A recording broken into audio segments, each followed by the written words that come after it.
Welcome to Stuck Time to Improv. I'm Mary Scott with Business Riff, and I want startups to be wildly successful.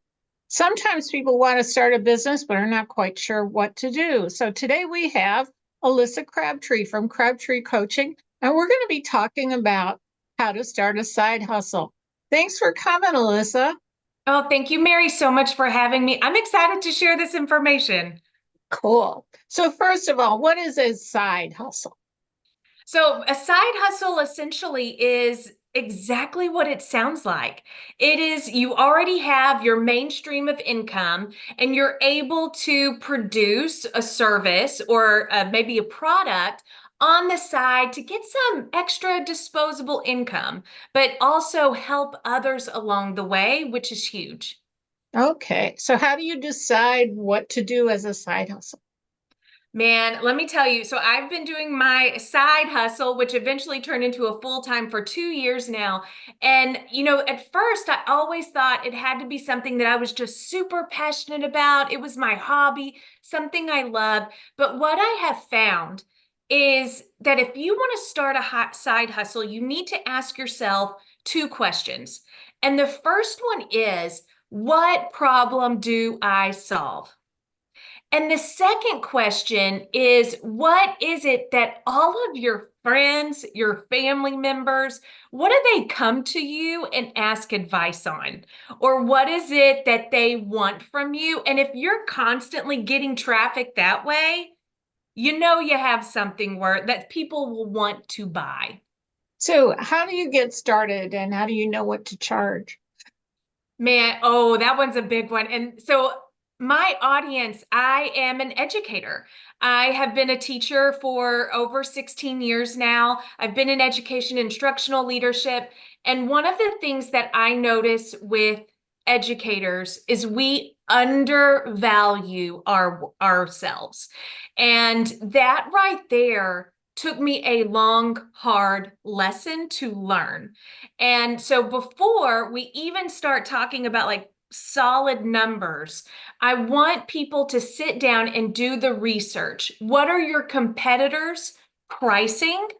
And I don't want you to think you have to be cheap because there is this mentality of you get what you pay for. So if you're underselling yourself, people might be thinking, "Oh, they're just starting out. I don't want to mess with them. They must not have the best service."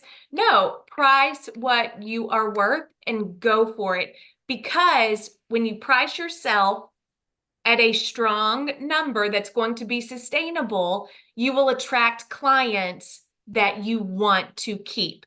So when anytime it comes to pricing, start with the research and do not undervalue yourself.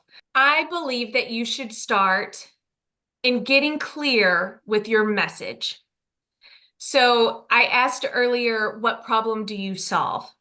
I think you yourself need to be extremely clear with that and create yourself a value proposition statement that is not fluffy. I see a lot of people who try to create these value proposition statements that include jargon. They include, these fancy, beautiful, maybe even funny catchphrases. Don't.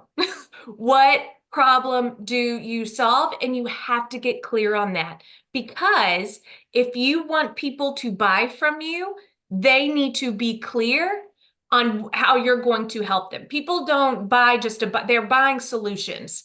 So I need to know exactly what solution it is that you are solving for me. Right? People don't need to know your secret sauce. They need to know Yes. how it's going to taste. Yes, absolutely. Okay, so tell us a little bit about one of your side hustles and how it works for you.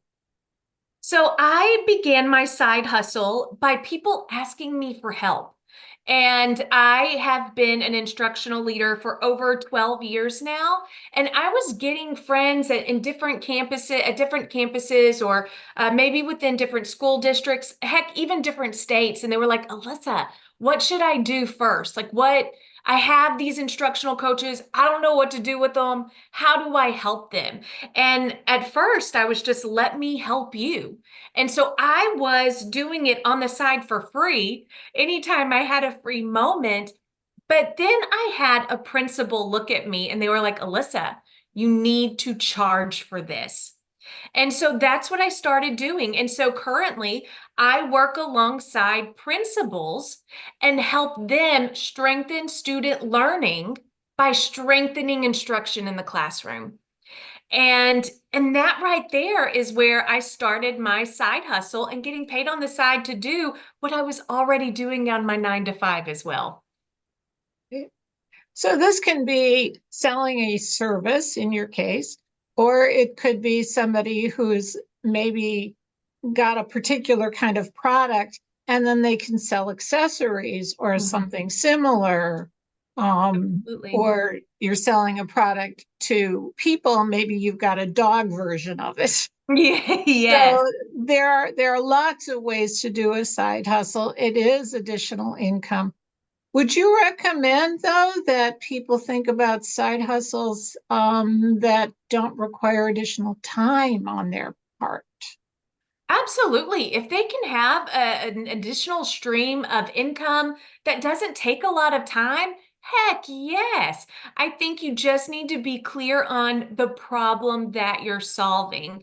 And, that's one of the reasons why people will talk about wanting to start a side hustle because they're passionate about something, but I don't want people to lose their passions either. Side hustles, you got to work at it, but if it is something that you don't have to put in a lot of hours and you can still generate additional revenue, heck yes, who wouldn't want to do that? Okay. And then your main job. Side hustle should be complementary, right? It should feed your main job and not take away too much time from that. Absolutely. Well, and that's why we call it a side hustle, is because it is just something that you can do on the side. Your bread and butter is still over here. But this is just, hey, I noticed affiliate marketing. Like I have a lot of friends that do affiliate marketing. It doesn't take that much time. But one of the key factors that I do want a lot of people to know is do not wait until everything is perfect to start. Because even with affiliate marketing, I see friends who are like, oh, I don't want to post this. I'm so worried if I don't look right or this. You just do it and you keep doing it because the most visible person wins. And done is better than perfect. Absolutely. Because if we And you wait till learn it's, along the way, right? As things work or don't work, you change, you pivot, you keep going. yeah. You never really wait until it's perfect because it's not going to be perfect. And you don't know how it's going to end up being the most useful or the most well liked because you have to start somewhere. Exactly. And if you never do, you won't grow. Exactly. It's like podcasting. You dive in when you don't have a whole lot of followers and make all your mistakes and learn as you go along. And then eventually you get Yeah. known.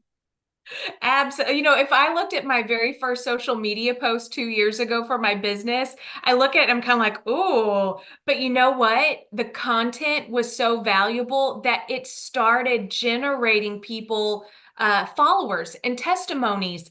Who cared if it was pretty? They were just appreciating the content. Right.